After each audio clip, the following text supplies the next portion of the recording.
I'm Kimberly Darneille, and this is my husband. Marion Darneille. And we joined the church in 2012.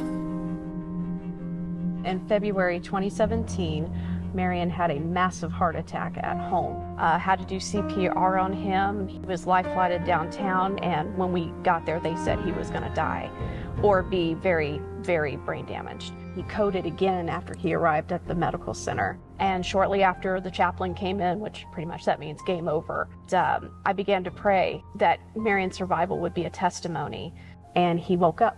He was doing things he wasn't supposed to be doing.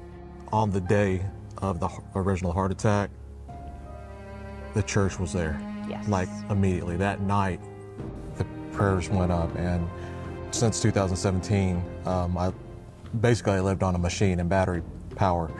As of this New Year's, I got the call that I've been waiting for and we've been praying for, and this church has been praying for with us, of a new heart.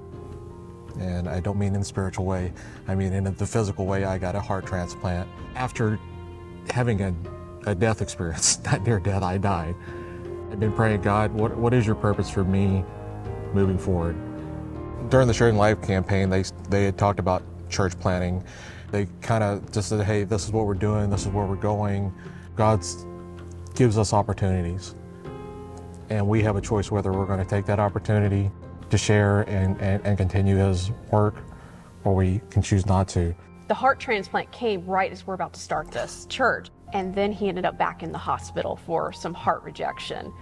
That week was my very first time singing on a hot mic. I'd never done it before. I was nervous already, and I was going to stream it to him on my phone. And Marion started having VTAC, which meant his heart was going 200 beats per minute, which is really not good, especially for a brand new heart.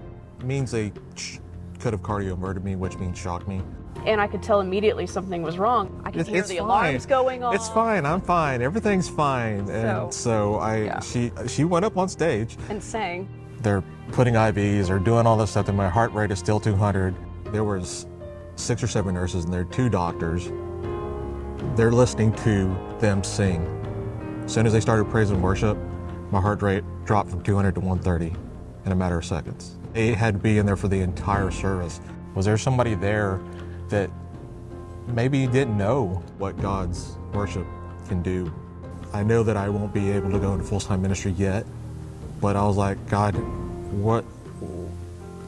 I don't think me going back into the rat race is where you want me, which I did get my acceptance to Southwestern Baptist Theological Seminary. I've been able to share my faith on several interviews on TV and made it very clear that God is the reason, prayer is the reason that I survived.